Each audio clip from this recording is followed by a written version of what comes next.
identified it was in a political manifesto, would have picked up contributions from our wellbeing assessment, from the doorstep, from all members as they went on the election trail, and every other really area where we were having contributions around the direction that we wanted to take forward. In 3.3 then you can see that it outlines all of those key areas of where we took evidence and just pulled together and contribute. It's going to contribute to this corporate plan. And once the budget is finalised, the medium-term financial plan elements will be contained within this plan, because they're currently not in there, as you will see. The corporate plan outlines 5 priority goals or objectives. Under each of these sits a number of programs of work, and you'll see there's 22 broken down there, specific areas that we want to make progress on. And the organisation will commit to deliver those by 2022, obviously by the next election. And the 5 areas you'll see in that report are the best possible start in life, thriving and connected communities, natural and built environment, lifelong well-being, and the future focused council. The corporate plan sets out clearly the council's purpose. As I said, it contains those specific objectives which can be measured over time. The actions to deliver the corporate plan will be embedded in the service or service improvement plans or business plans of the individual teams within the organisation, and progress will be able to be tracked via the hub. As all progress, all indicators are on the hub for those who wish to follow them. And there will be a full evaluation of progress produced annually for scrutiny committees, and then will obviously be reported back to Cabinet. You'll see that there are significant recognition of the future generations within the plan as is very much important, and the evaluation accompanies the report. Members, I'm going to leave it there. The report is many of you have seen this as obviously as Cabinet members. You've been contributing to building it forward. Can I thank officers, Matt and team, and Kelly and others who have constructed it on our behalf. I think it captures the real essence of what this council is about and where it wants to go, and it builds on those clear messages from our community. And I believe it stands us in good stead as it creates a good framework document to take us forward through the next few years. This will be coming to full council, so we look forward to that. I'm not sure which date we've got it coming to full council, Matt. It's the special meeting. The special on the 14th or 15th, I think. February. Right. Okay. Okay, so I'll take us through the recommendations briefly there, and then I'll open it up. Well, perhaps I'll come back to the recommendations in a minute. So, Cabinet members, anybody want to contribute to this at this point? Not really, no. I don't think so. Can I just, no, is the answer as well, because we've, as you say, Leader, we've all been involved in building up this plan together with our lead officers. And so I guess that what we have in front of us is what we believe is the right plan to take this council forward over the next 5 years. And it will now be interesting to open and see what other comments we have from outside. Okay, Matt, is there any elements you want to cover off which I haven't sort of touched on? I mean, there's a lot in here, but anything you want to add? No, I mean, I think what you've said is a pretty comprehensive overview of the situation. I mean, clearly it is an ambitious programme, and members may see the evaluation section is slightly fuller than perhaps the first iteration of this, but clearly that's something that will be continued to be developed over this term. So the plan as is doesn't set 5-year targets against individual metrics. that's something, as these programmes of work are scoped up, that officers will be coming and engaging with members on to set some of those precise targets. But it would feel too soon to set out some of that precise detail around some of those. Nonetheless, I think they give a good indication of what the baseline position is, so that it makes it far easier for the scrutiny to take an overview of this in the coming years and ensure that what's being set out to be delivered is achieved. Yeah, thanks, Matt. And clearly, when you work down through to 22 for 22, you'll see the ownership of each of those actions and things we want to do. Sorry, Sarah.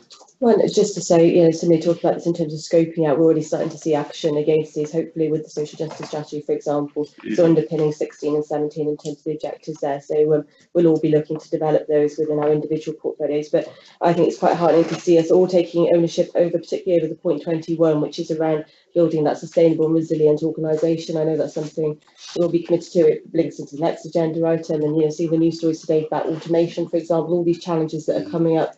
I think we're on top of those. We're forward thinking as part of this plan, and I think what we've got here is a very accessible document. I think if we were to put it in front of any resident, say those are the objectives you would support, they'd certainly wish to see us commit to working towards these, and they certainly reflect what's being told to us on the doorstep when we go out and speak to residents. Yeah, so. Thanks, Sarah.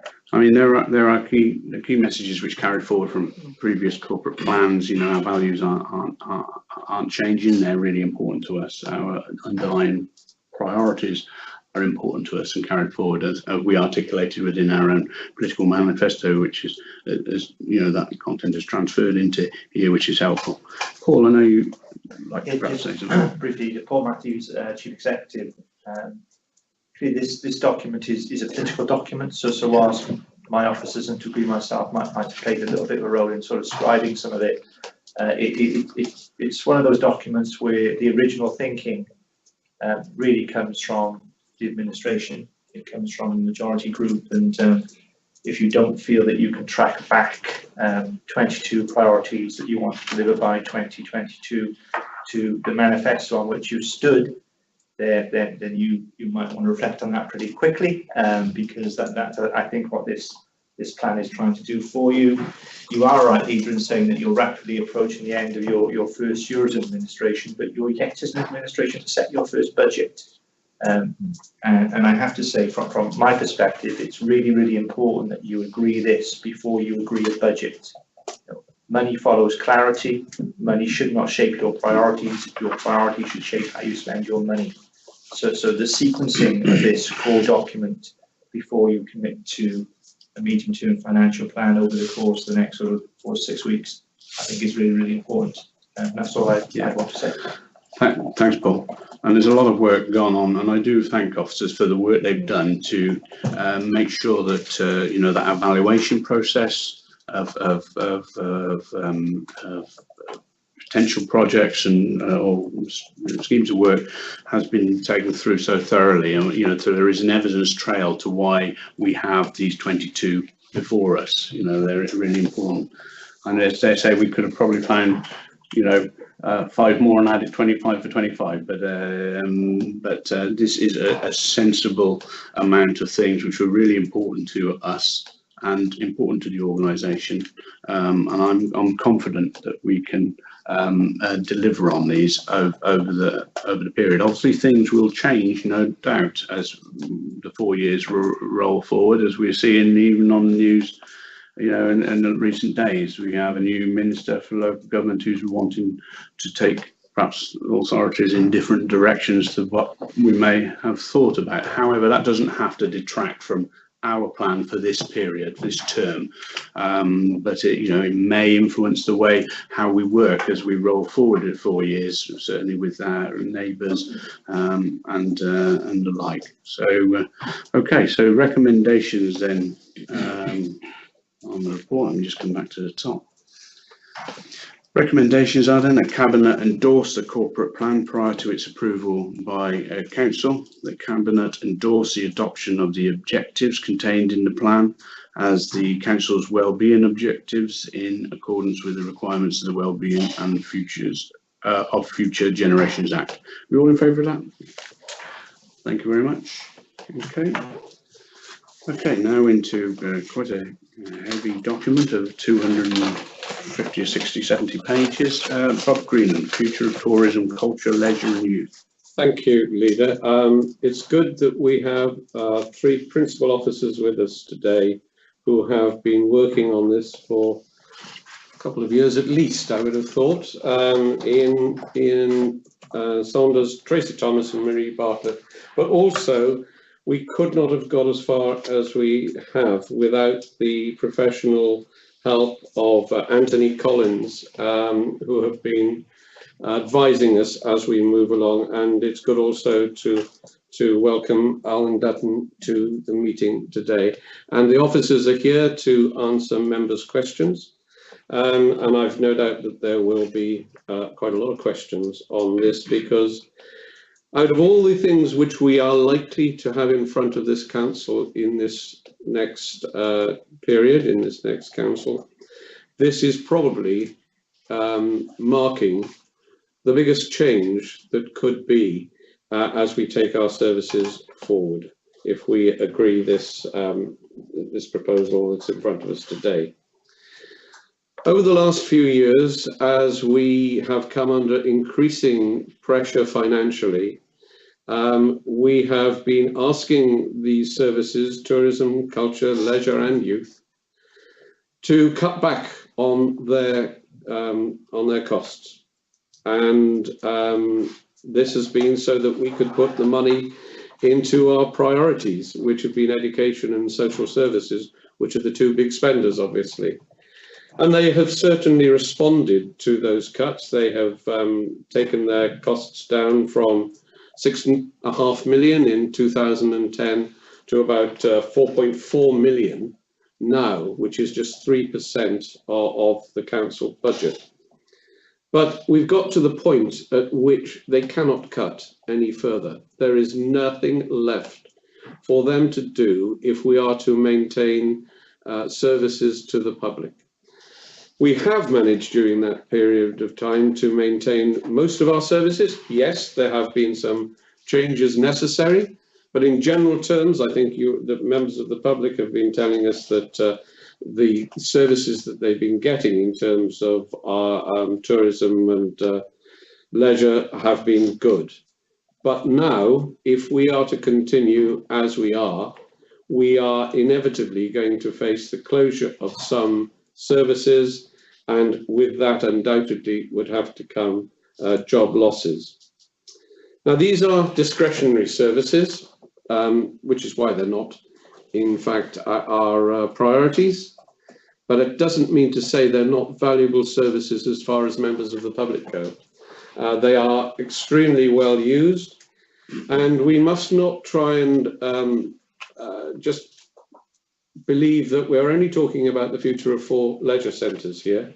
We're talking about far more than that, as you will see, in fact, from the report. If you look at paragraph 3.4, it lists all the other things we undertaking here, things like Caldecott Castle, outdoor leisure. All of these things are a part of this this part of our operation, and they are also necessary for the well-being of our residents in Monmouthshire in the years to come. And we as a council have signed up to well-being objectives, and we need to ensure that whatever we do take those well-being objectives forward.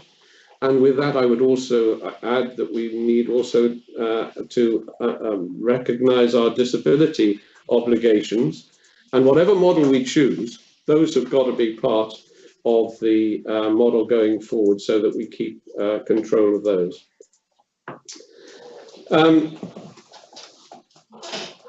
Over the past few years, these services have had to live from hand to mouth. They've had to live from year to year. Because they've been aware that they will probably be asked for further cuts, they have not been able to plan properly ahead. And if you're a business, you don't just look to plan for the next year, you look to plan for many years ahead. And this has been absolutely impossible for these services moving forward. So we are faced at the moment with the decision that we have to make. Not making a decision, simply going along as we are is not the answer. We can't do it. And so we have moved to the point at which we have two alternatives. Either we move to an in-house model or we move to the ADM, alternative delivery model. Now, I have heard complaints from members that this whole process has taken too long. That why didn't we make a decision sooner? I make no apologies for the length of time that this decision has taken to come to this point. Other councils have tried to do what we're looking to do. Many have been successful, but not all have been successful. And we have to make sure that we get it right first time, which is why we have brought in Anthony Collins, who have got considerable experience in these. And if we look at this, we're not actually, if we take this decision to move into an alternative delivery model, we're not moving against the wishes of the Welsh Government either. As recently as the 17th of January, the Assembly member for Newport East asked the Cabinet member if he would support Newport Live, which is Newport's equivalent of this ADM. And he spoke about the good work that Newport Live had been doing. And Alan Davis, the Cabinet member, replied, yes, he was happy to support the work of Newport Live, but more than that, he said that he would welcome other councils looking at this and taking these services in the same direction as Newport. So we have the backing in what we're doing from the Welsh Government. If we take this ADM forward, then the model that would come out is that we would be looking for a trading company, a TECL company, and also a charity. Now, I will leave the officers to explain that in more detail if that's what members would like. I should add also that throughout this whole process, we have consulted extensively, and most particularly, obviously, with the staff. And I just want to mention the staff because this has been a really difficult period for the staff when they've not really known in what direction they would be going.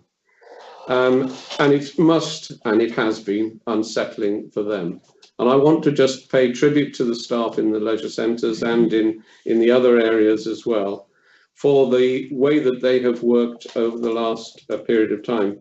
And we ourselves as members will know from a recent council meeting when Paul Sullivan spoke to us that not only have they maintained services, but actually they've been able to look forward in a very positive way to take some services further. But we're at the end of that stage now, so we must come now to a decision about which direction that we have to go. Now, this plan, this report in its draft form has been through select committee on numerous occasions. Most recently, it was in front of a joint select committee, I think it was 2 weeks ago.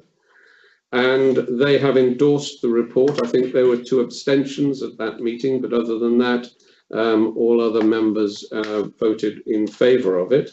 And we ourselves as Cabinet have seen this on numerous occasions informally as the work has been going on over the last couple of years.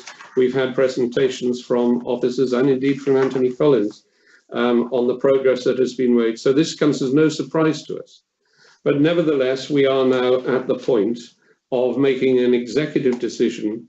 Do we go with this ADM or do we have an in-house model? That's what we're deciding today, Leader. I'm not going to go through the recommendations. I'm sure you will be going through them at the end of any questions that we might have. Before we open it to members' questions, I just turn to officers and to say, is there anything you would like to add at this point? No? So, Chair. Okay. Over to you. Yeah, well, thanks, Bob. Thanks for introducing that so comprehensively and given us a flavour of the journey we've been on. It has been a long journey, and quite rightly so. I can't think of probably in my career here in the council of over 20 years where something so significant could take place as this. Probably housing stock transfer was the last time we had something so significantly such a significant change. So it's right and proper. It's gone through the challenge, due diligence, the scrutiny, that it has, and that is right and proper, because we're all quite precious about these services. These are services many of us have grown up with. It's always been known to be operated by the council. We've always got confidence. We've had confidence in the council in doing that over many years. And we're elected to look after these sorts of things, but we're also elected to find a way to sustain these services, and it's a key priority of us maintaining locally accessible services in all their guises. And there's a lot of services within this which are really, really important for us, and they're important to our community, especially a big rural county like ours, where we can't benefit from economies of scale in ways that perhaps cities can. So we have to find different ways of sustaining and maintaining resilient services going forward, and it's not going to get easier going forward. We know it's not going to get easier. There's going to be more pressure on our statutory services, so those discretionary services would likely take more and more pressure as we go forward. And I think you articulated well, there is little more that can be loaded on these services, not if we want them to actually push forward and go and make strives toward a healthier, well, from the leisure perspective, from a healthier community. There's so much needs to be done, as you said. What we saw in cabinet recently, in council recently, was a testament to that. And there will be a lot of questions. I'm sure we'll work through those, if you don't mind, officers. I make no apologies for probably going through lots of ground you've already gone over, but I think it's right and proper that we just remind ourselves of some of these points, because there's a heck of a lot of information which has been stewed over many months. So on that, I'm going to open it up to colleagues, and who would like to start? Phil. Yeah, thank you, Leader.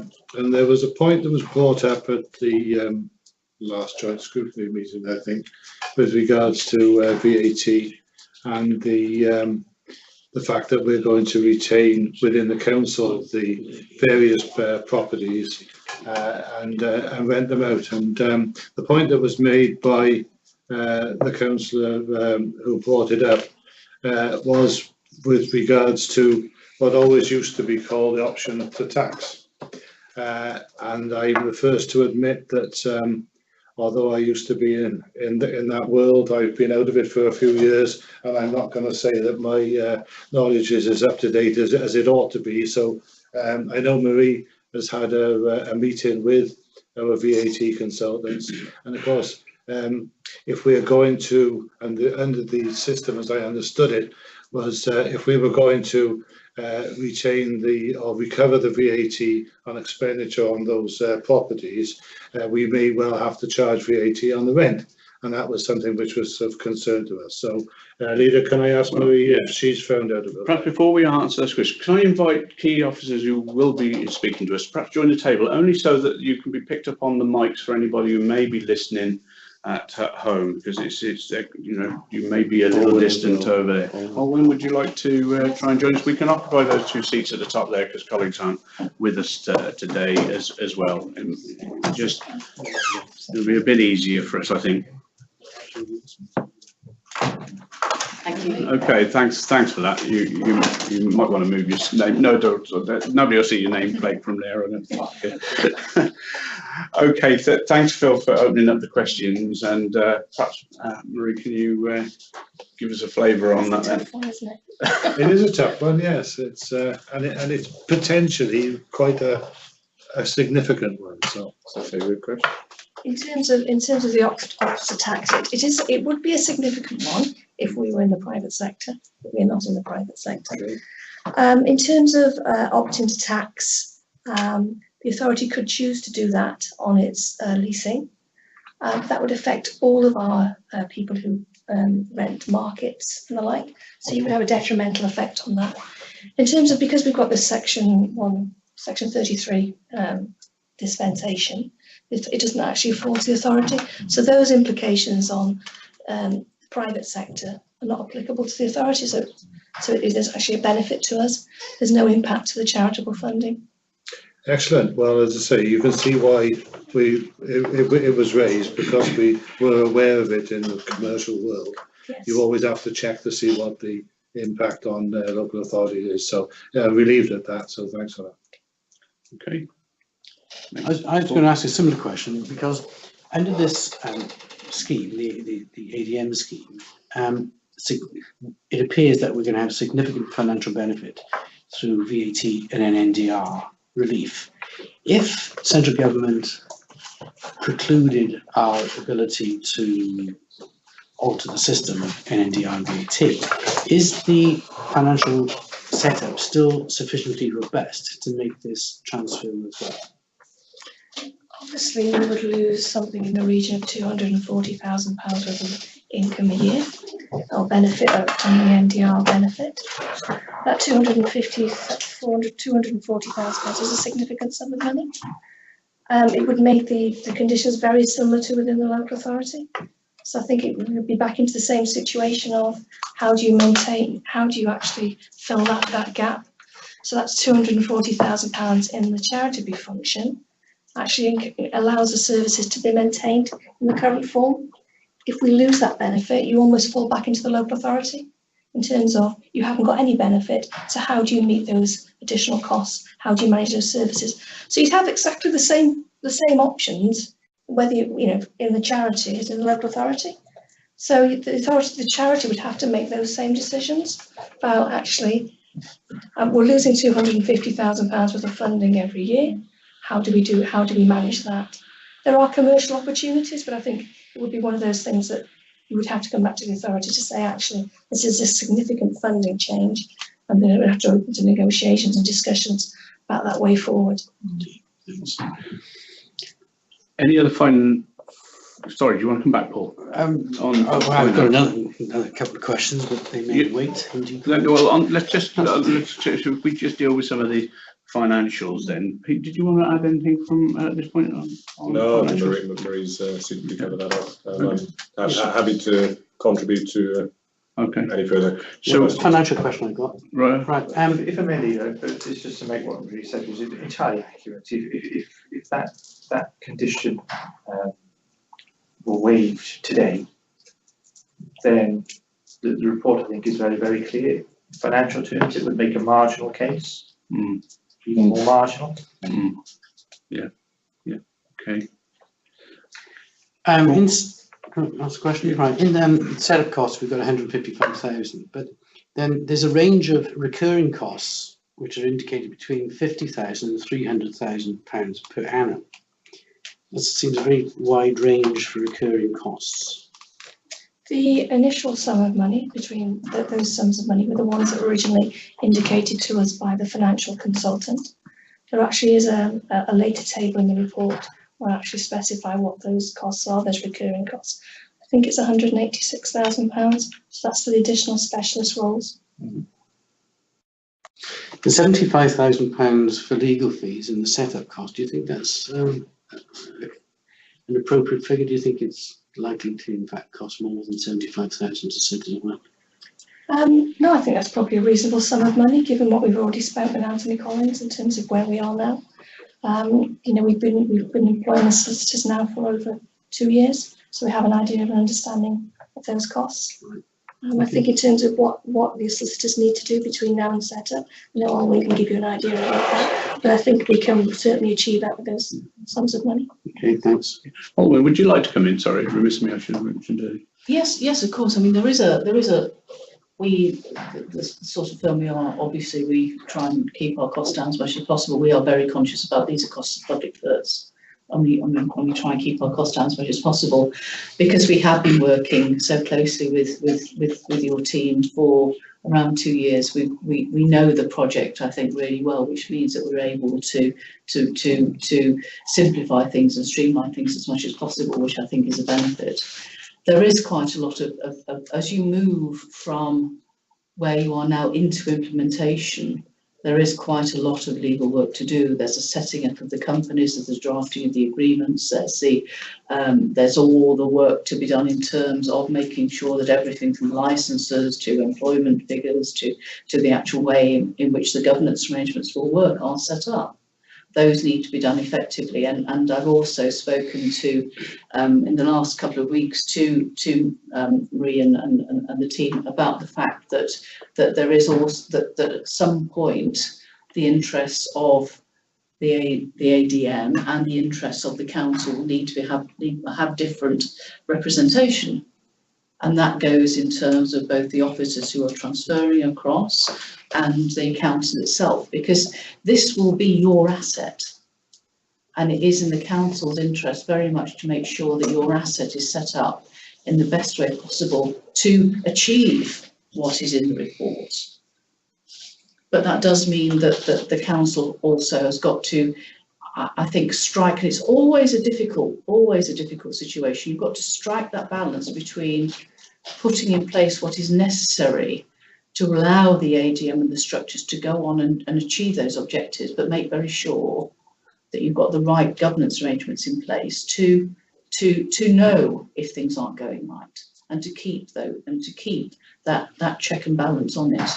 And it's possible to do, but it does mean, and I've been to a few of the joint select committees, as you know, and I know that this is a thing which has been of great interest, and I'm sure it is to you as well. How do you get that balance right? So there is quite a lot of legal work to do. It's all possible, and it's all possible, I think, also within that time frame that you've got in your report. Okay, Professor Richard? Yeah, I want to change tack slightly, and clearly many of our schools have got really close working relationships with their nearest leisure centre, and indeed many of our schools are geographically very, very close to their local leisure centre.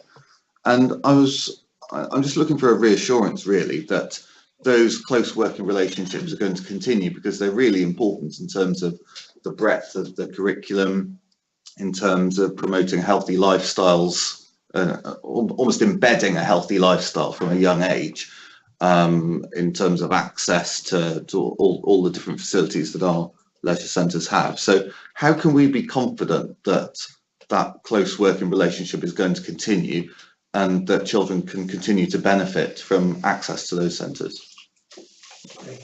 I would like to. Ian Saunders, Head of Tourism, Leisure, Culture and Youth. I think it's a really important part of the work we're doing now is the service level agreements. Our outcomes are definitely about improving facilities and making the establishments and giving the children access to those brilliant facilities. Because part of the business that we're involved in is about really inspiring our young people, giving them the best start in life. So we clearly our outcome would be similar to the CYP and schools outcome, about making sure facilities are fit for purpose, make sure they're invested in, and making sure they are safe and of a certain quality.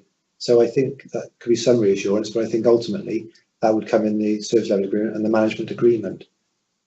Okay, excellent. So following on from that, then obviously we've got to put the governance structure in place, and that entity will be, autonomous to a degree. Well, they'll have representation from us on there. So wouldn't the agreement with schools be struck between the governing body, the new governance structure, and the schools? And how do we build in safeguards that governance structure doesn't, do something which might not be beneficial, from a schooling perspective, or what Richard was just alluding to? Should I bring in Tracy on this one, because you're working on the service level agreements and safeguarding and all the other things, aren't you? Okay, that way. Tracy Thomas, who's service manager. Just to further conversations from now, just to set your mind at rest as well, we have actually got bookings for this week and next week to actually start the initial drafting of the service level agreements with all 4 schools going forward. As the entity going forward, we certainly want to adopt and take on board all policies and procedures as fit as they are under the authority, as we will be leading on those on your behalf going forward. So safeguarding is absolutely crucial to anything we're going to be doing to make sure, whether that's sole use by either school or leisure, depending on the time of day and the facilities being used, but more importantly, when the public are accessing those buildings as well, to make sure that our children and young people are safe at all times. So yeah, it'll certainly be part of those service level agreements and the governance going forward. Yeah, because that was the bit I was getting to was you know, the entity we create, as you know, whilst we'll set terms terms of agreement up, but that body is yet to be known what it will be like. It's dynamic, and how it might think for itself going forward, you know, and that was the bit. If that service level agreement can put those reassurances in and safeguards that you know, schools won't be disadvantaged, you know, I think that's what the reassurance we're looking for, really. You know. Can I also just say that the business case actually is predicated on charging the schools virtually exactly the same. We're not looking to increase their charges only over and above inflation. So it's not adopting a commercial approach to schools. It's very much whatever they pay now, they will continue to pay.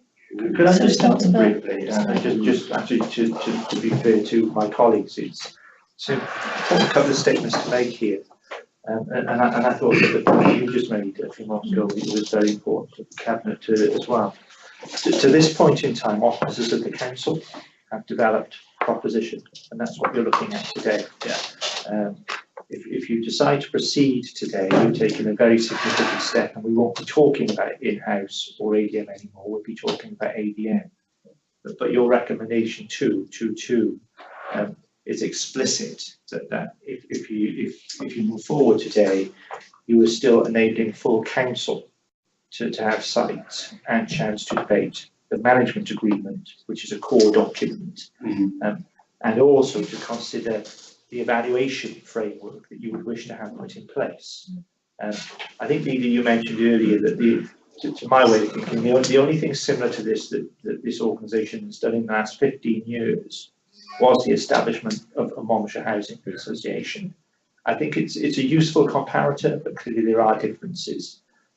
In those circumstances, you would have had tenants. The tenants would have had a vote, and effectively they voted. I would surmise, I wasn't here at the time, but they would have been convinced that they were more likely to have their houses repaired if they transferred to a third-party provider than they would have done if the council had remained in situ.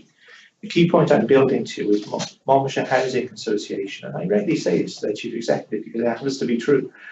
Monmouthshire Housing Association is a creature created by you to advance a policy ambition of the council. Your policy ambition was to see council housing as it was then brought into a state of repair that you would be content to live in yourself. Your policy ambition was set and they were arrangements for your agreement. Similarly with this, you are contracting effectively with a new body. You have to determine the conditions of that contract. You're not washing your hands of leisure youth culture. You're changing your role.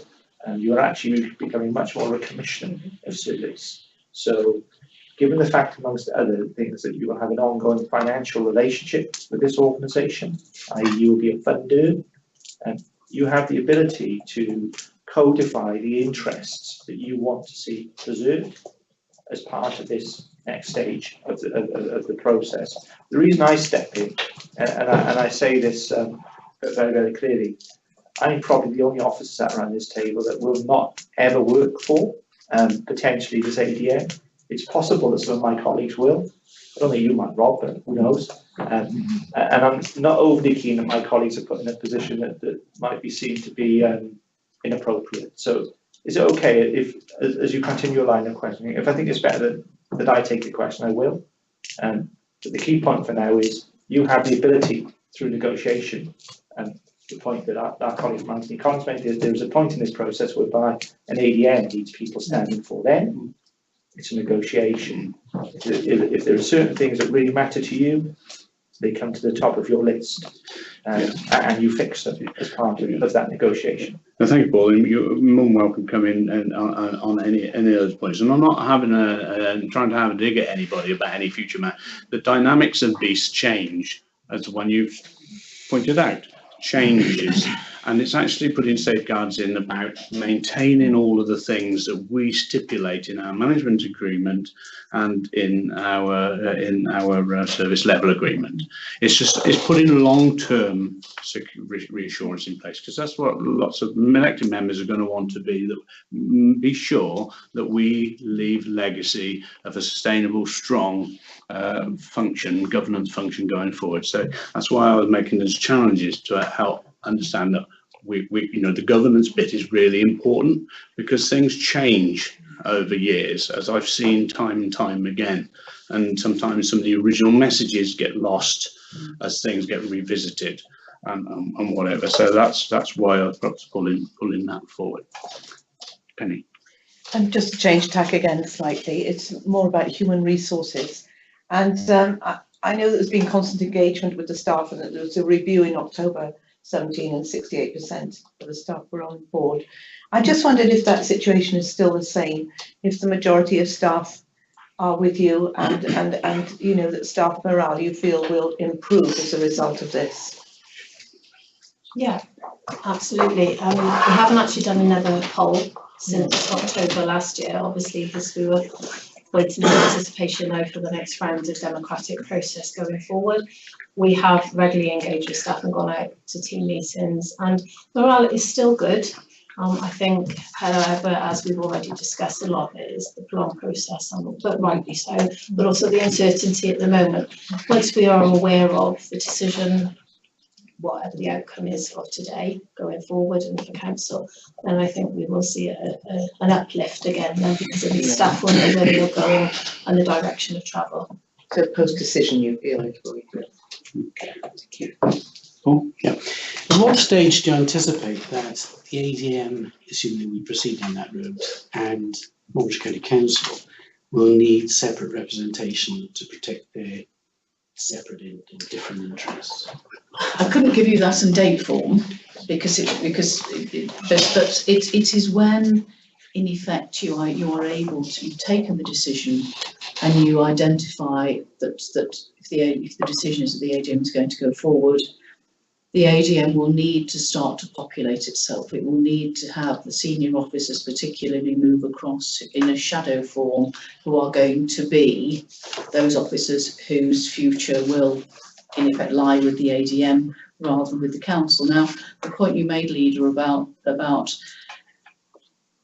how the AGM operates and the ethos about the AGM, I think is a really important one. And certainly we would always advise that the ethos is made clear to whatever structure you're setting up, because I have never seen a council which sets up any sort of commercial organisation and says the only thing that we're bothered about is how much money you make. It's your asset, it's your public asset, you've got all those responsibilities, which, as you were saying, you wanted to carry out as well. So I think that as things move, as things move, as they develop, you want to be thinking about setting up a shadow board.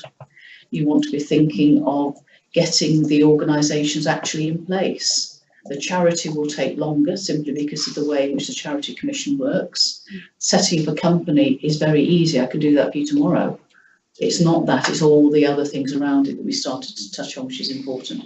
But once you've taken that decision, I think it's really important that the council then starts to look at who is going to transfer across. They needn't transfer across legally straight away. They couldn't until there's something there for them to transfer into.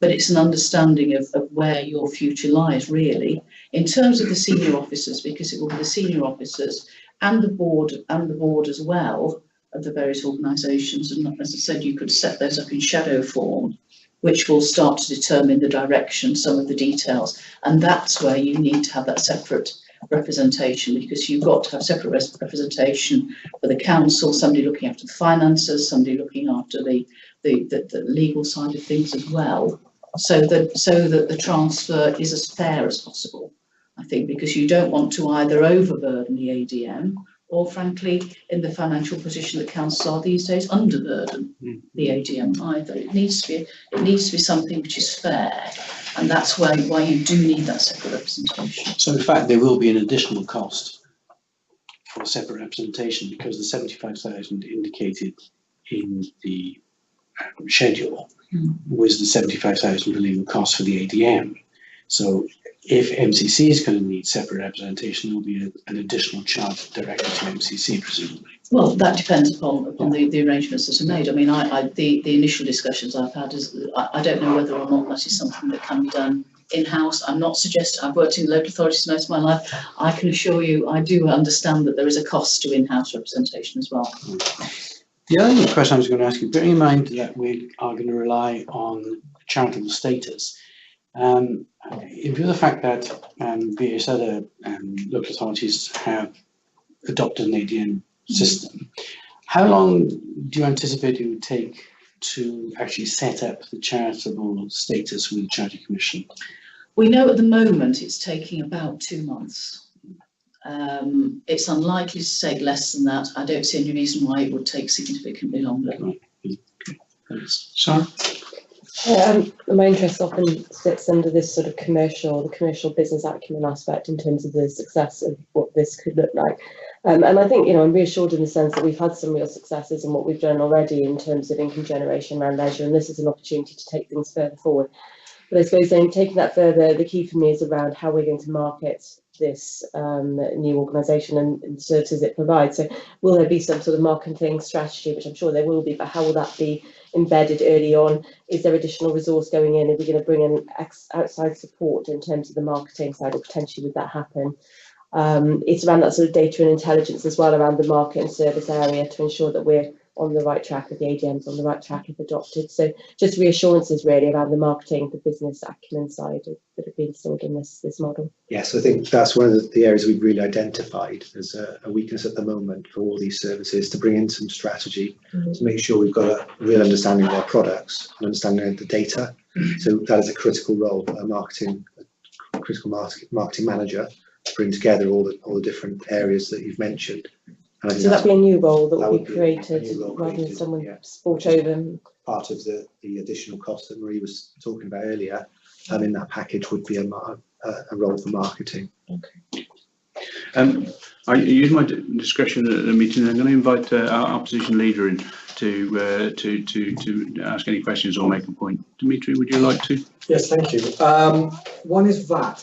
My understanding is it's subject to regulatory change. So a minister late Thursday evening in Westminster can put through an SI and change VAT rules like that, which could have a detrimental impact. Not that it will, and it won't be for any. It might be on a different rationale for it rather than leisure services.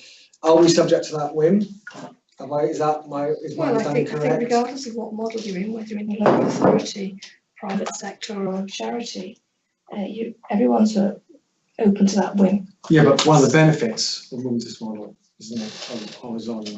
One of the benefits to the ADM model is at the moment is this able to have to receive the sporting exemption. That model is now available to local authorities, which we have now done a thorough analysis of where we are with that. And I think just to make you aware that that's a potential issue for the authority if it stays in-house because of the impact on our partial exemption calculation. But I think any change, any threat to any legislative change, tax change, same principle whether you're in the private sector, public sector, single partnership, sole trader, it's about being able to adapt to that, to recognise some of those issues, to do a risk assessment against that and make some plans. So it's no different to the local authority suddenly finding out that suddenly something that was exempt is now taxable and losing that income. It's about how you respond to that and what plans you put in place. Yeah, but with the local authority, there's a heavy council involvement and understanding what's going on. With the next question is around grants. And part of the model was hopefully based on getting some more grants in. My understanding from what Mr. Saunders said, potentially getting some grants in.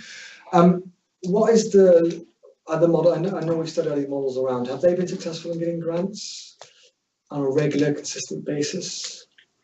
to top up? I think it's difficult to compare the local they are leisure trusts in Italy with what we're trying to achieve here. However, the business model is not predicated on us getting lots and lots of more grants, because that would be a superficial argument to members, because it's the unknown, isn't it? Yeah. We are fairly confident, and that is the high level of confidence, that we've got about £3 million of grants currently that we maintain. When we go in, if the decision is made and a charitable model is set up, there's a huge raft of organisations and opportunities that are currently not available to the existing services inside the local authority. There are some considerable grants that are available to these services inside the local authority. What we have done, Transform In-House or ADM, is ensured that we've got a team now and someone's in post to benefit and really think strategically about which grants we can go for and which ones we can't. There's a lot of work being put into that, so we haven't necessarily represented those inside the figures because, as I said, we're not sure whether we're going to get the grants or not. So it's a bonus.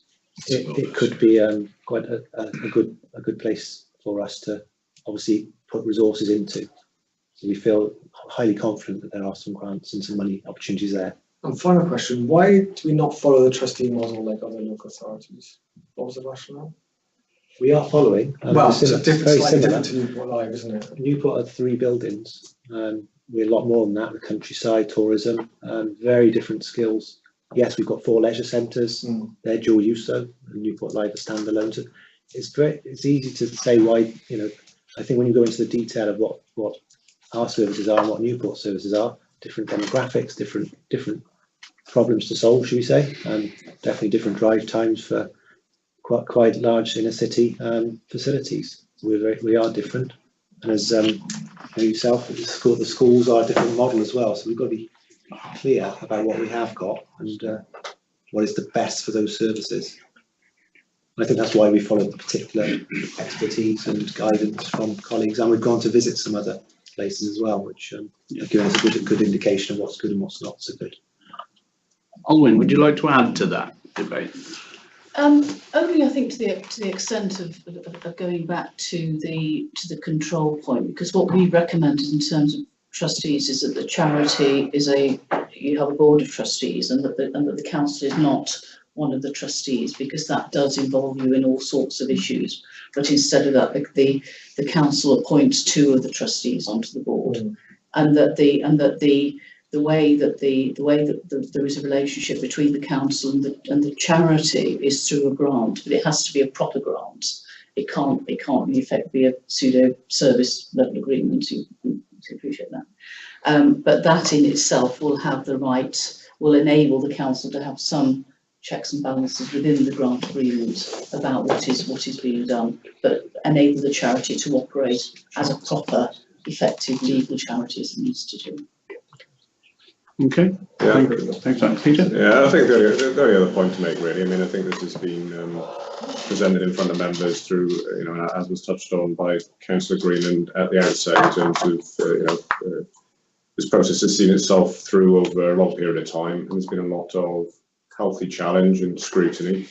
There's been specific scrutiny sessions around the governance structure that has been proposed, the company structure that has been proposed, and the makeup of the charity, the private company, the tackle company. That's seen as the most effective model, the optimum model for the array of services that are being put out into an AGM if that decision is subsequently made. Going back to the point that Ian makes in terms of leisure trusts are specifically and have been traditionally elsewhere across the UK around specific leisure services going out. Yeah. The scope of services being considered here is a much wider basket of services, a wider array of services, and clearly, and again, the company structure that's being proposed is the optimum one for that. Yes. Okay. Penny? Oh, I wasn't going to answer that. I was going to bring up something. Yeah, so, I know it's in here somewhere, but what are we hoping for a go live date then? And when we say go live, is that on block, everything goes live, or is there sort of a bit of a transitional period? Right, well, we're aiming for a go live date of the 1st of October. so that's about 34 weeks from now. Anthony Collins have prepared a plan of how we get from here to there, but the intention certainly would be for all services to go over at once in order to benefit from all those economies of scale. And also the fact that there's a lot of synergies between the services, it's quite difficult to separate. Yeah, that's fine. And I think if I can just add to that, Leader, that you would have to, I think, do it on a single date, and the 1st of October date is tight. But I think it is achievable. We proposed that we have, for example, we've got a detailed project plan which is being prepared. We will propose a weekly tracker. In my experience, that's incredibly useful in terms of keeping people to account, because things will have to move on a week-by-week basis. You lose a couple of weeks in a timetable as tight as this, and you lose, you might not be able to make that date. But I think it is also dependent, and forgive me for saying this, but it is through bitter experience, I'm afraid, that is provided that once the decision is made, the decision is then kept to. Because if you do, I have been involved in situations where someone has thought it's a good idea to then lump something else in. You start to do that at this stage and it throws everything out. So I would just make that clear. Really. Just bear with me. So the rationale for October the 1st being a tight date now, and recognising we need to work back from there, see the milestones we've got to get through. I think that's really helpful, seeing that time path. Why 1st of October? Why not align it to the financial year next April? I'm not saying that's I'm not hankering for that at all. 1st of October, if you say you can do it, you can do it. But just rationale for that.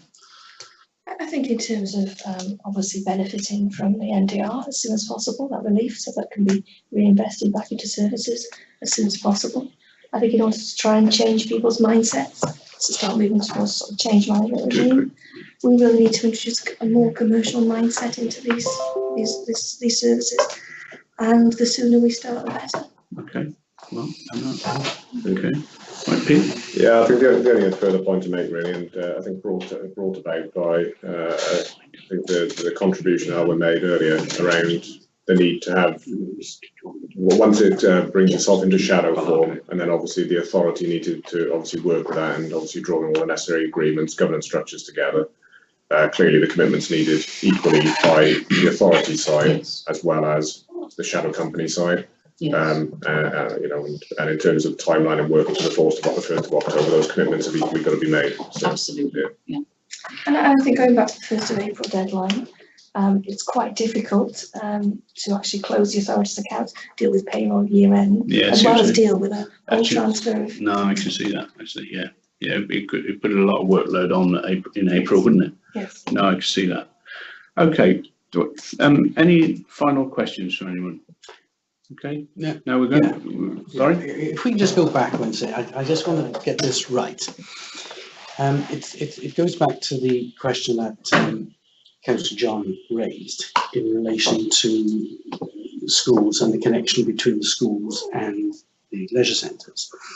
If you've got the ADM, which is a separate corporate identity, and that's already set up, are we saying that a service level agreement can be imposed upon that company so as to set the rates of remuneration between the ADM and the school beforehand? Because you're going to have separate directors, separate representation, etc. of the ADM.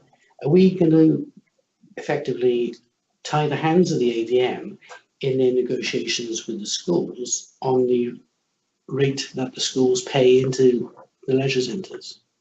How do we actually physically how do we do it? The ADM, you own you will own the ADM.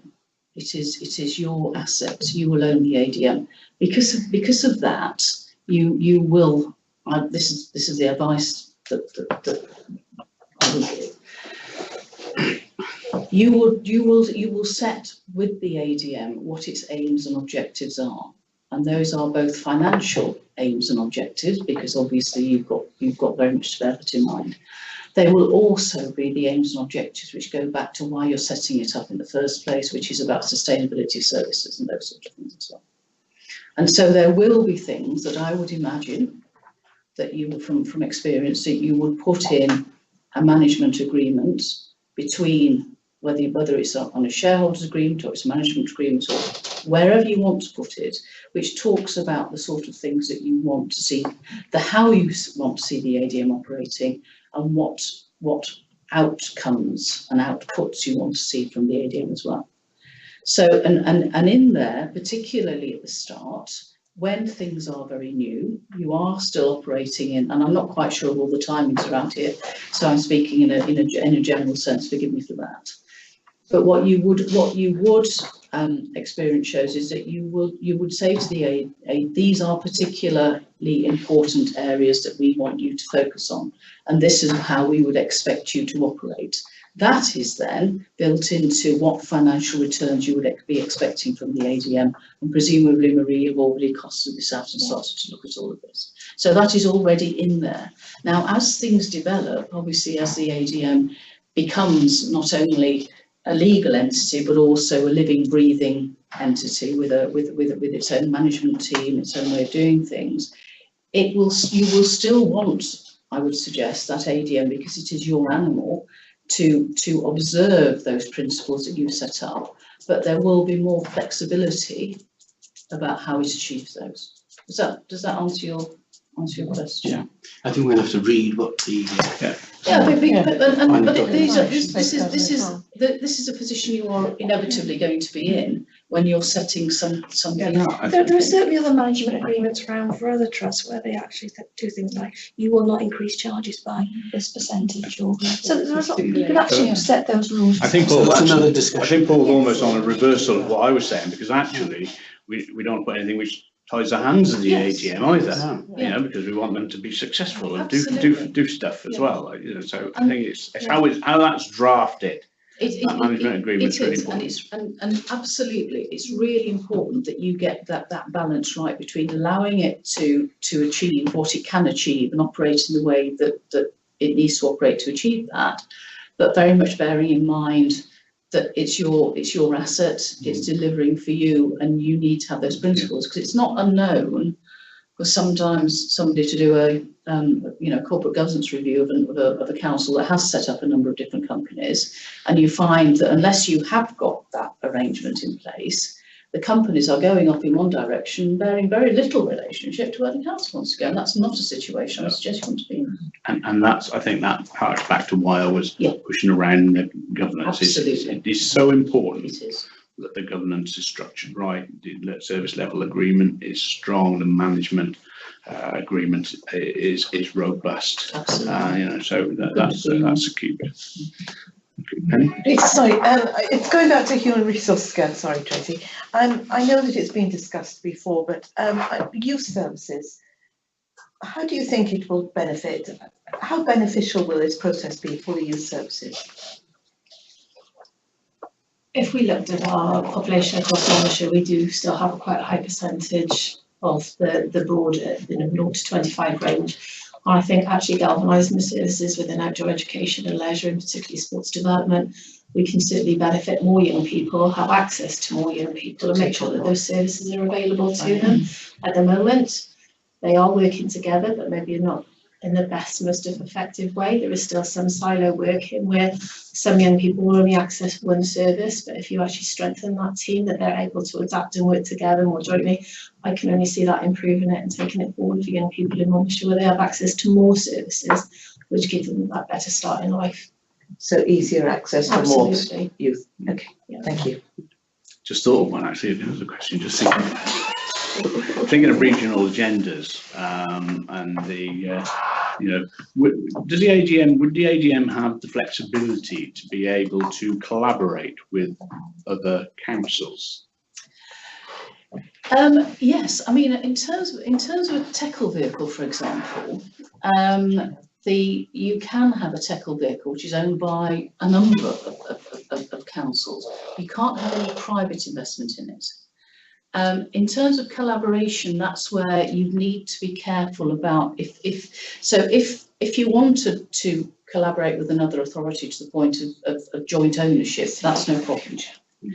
If you wanted to carry out work for an authority that wasn't an owner, you could do up to 20%. I see. Or you could do something through your trading company. Yeah. But because it's the ownership which is the issue. I see, yeah. 'Cause I'm just thinking how, you know, it could work two ways, you know, perhaps we might be struggling to expand the youth service like we wanted to, and we might get, you know, economies of scale and a better service if we merge with somebody else, or we might be that successful, we've got such a fantastic offer, we want to sell it and market that, you know, to others.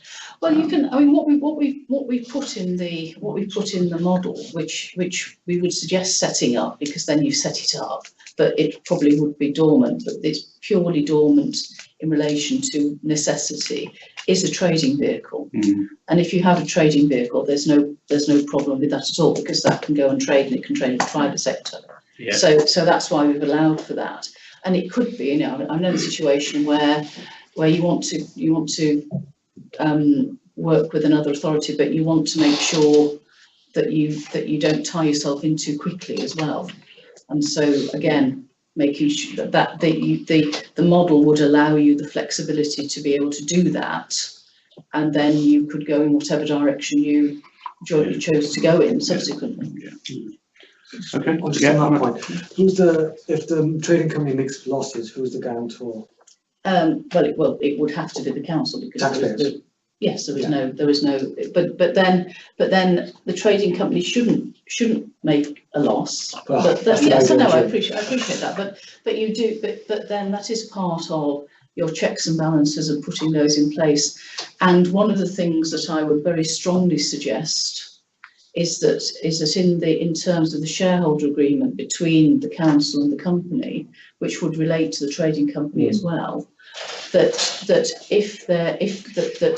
decisions are looked at very carefully. So you wouldn't want, for example, the company to take any further loans out without the agreement of the shareholder, because. So my understanding was that because there'd be no credit history to this new entity, that the membership would have to effectively borrow the money.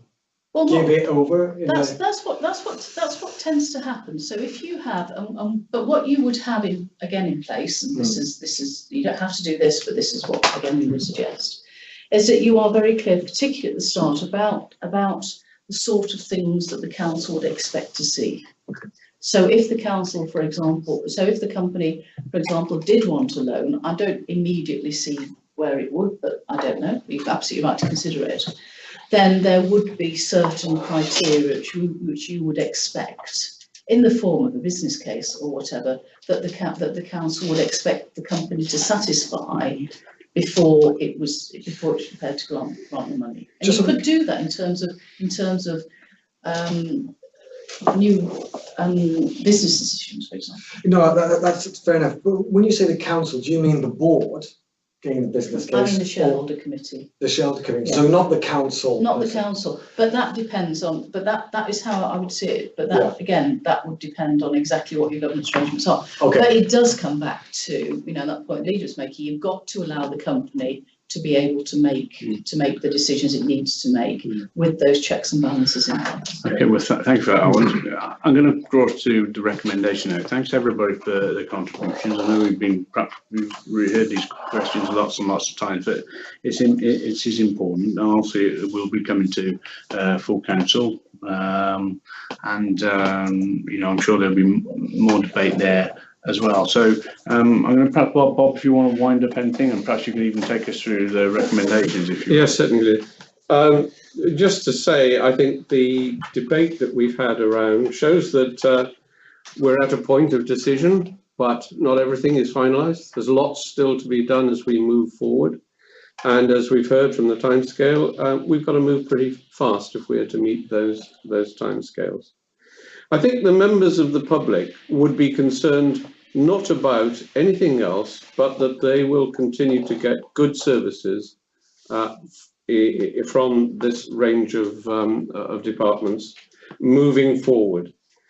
And I think that in the work that has taken place over the last 2 years, we, particularly officers and Anthony Collins, have done everything that we can to try and ensure that the model that will be chosen is the best that we can have.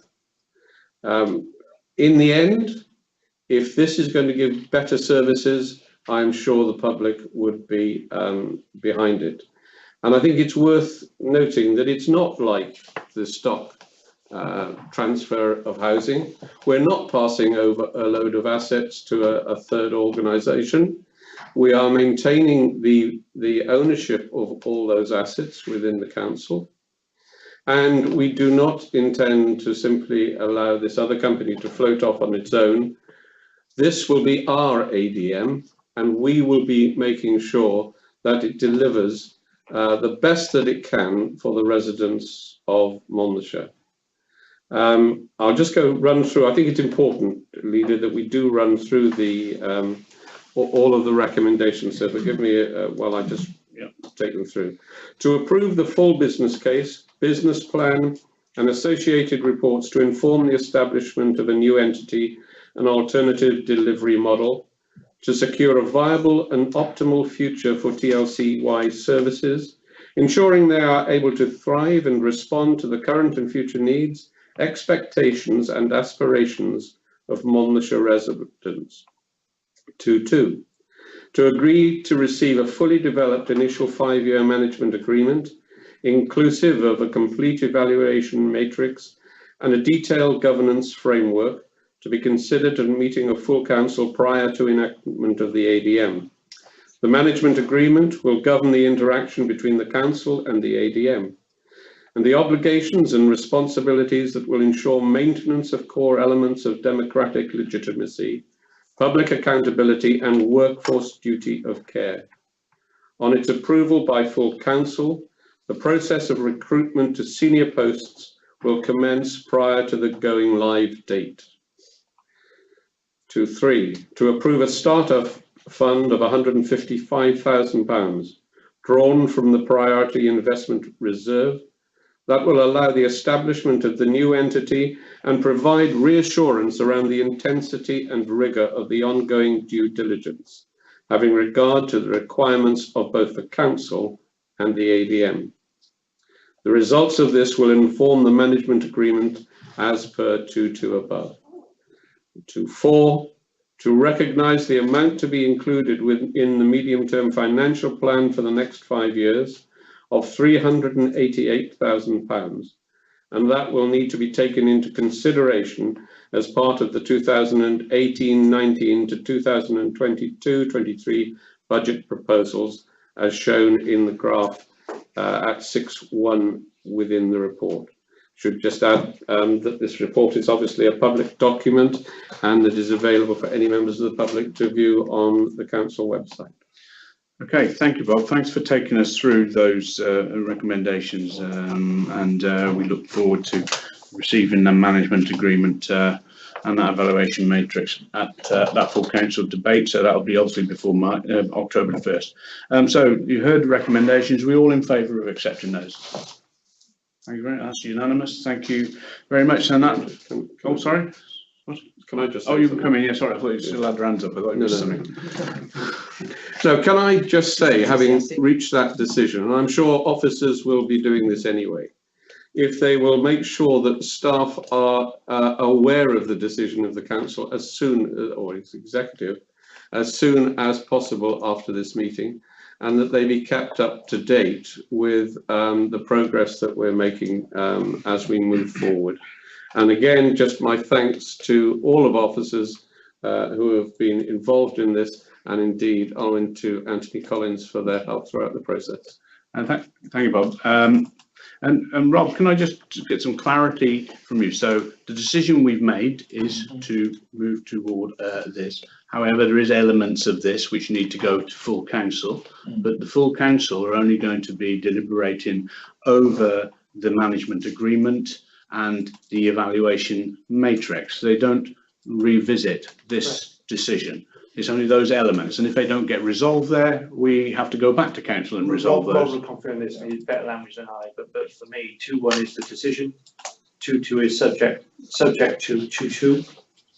So it's, the debate at council is around 2.2. It's not about the decision you're making today. That's right. It's an executive responsibility. Yeah. when 2.2 is activated, I believe I'm right, Peter, I should know this, but I'll check. I think only council can approve access to an investment reserve, can't it? I don't think cabinet's got that ability. So 2.3 flows from 2.2. Yeah. These are sequence. Yeah. Okay, that was, I just want to be clear, so everybody's clear, the decision is made on the model we're moving toward, but we need obviously full council commitment and agreement to those specific management elements. And if we don't get those, obviously we go back to council and we try again, but the decision is made to move to the ADM. Okay, so thank you very much. Thank you, officers. It's been a hard yards for you, and you know, you've done a lot of work. Actually, everybody I talk to is related to these services, the officers, and you know, there seems to be a positive message around this model. So I'm hoping this move will give you know, people confidence in our view of these services for the future, and we're not going to see them wither on the vine in a time of challenging financial settlements year on year. Yeah, you know, we're actually trying to be proactive to retain those high quality services going forward, and I hope we demonstrate that today. So thank you everybody for all your input, and that draws the meeting to a close. Thank you very much. Yes, thank you. Peter, might be worth this cabinet having a schedule of the timeline. Oh, what the schedule of the timeline? Oh yeah.